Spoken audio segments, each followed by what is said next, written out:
लोकसभा चुनाव परिणाम का असर राज्यसभा में दलों की संख्या बल पर पड़ना तय है। आम चुनाव में अपने प्रदर्शन में सुधार करने वाली कांग्रेस और उसकी अगुवाई वाले इंडिया गठबंधन को उच्च सदन में 3 सीटों का घाटा उठाना पड़ेगा। जिन राज्यों में उपचुनाव होंगे वहां की संख्या बल के हिसाब से ये तीनों सीटें भाजपा के पक्ष में जा सकती हैं।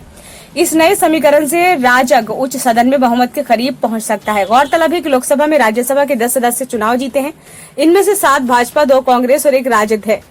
ये तीनों सांसद जिस राज्य की राज्यसभा में पहुंचे हैं वहां भाजपा और राजग की सरकार है। ऐसे में कांग्रेस और राजद के सामने अपनी सीटें बचाना मुश्किल है।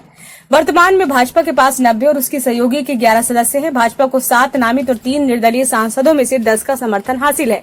ऐसे में उपचुनाव के नतीजे आने के बाद राजग के सदस्यों की संख्या बढ़ जाएगी। इसका मतलब है कि राजग को बहुमत के लिए महज 1 सदस्य की कमी होगी।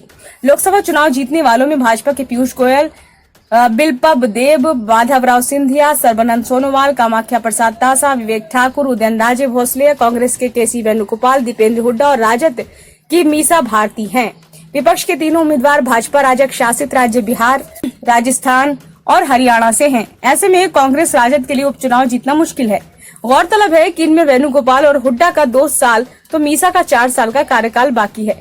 दूसरी ओर भाजपा के राज्यसभा सदस्य महाराष्ट्र, असम, मध्य प्रदेश और त्रिपुरा से हैं, जहां इनकी सरकार होने का कारण इनके पास उपचुनाव जीतने के लिए पर्याप्त संख्या बल है। ब्यूरो रिपोर्ट, नई दिल्ली।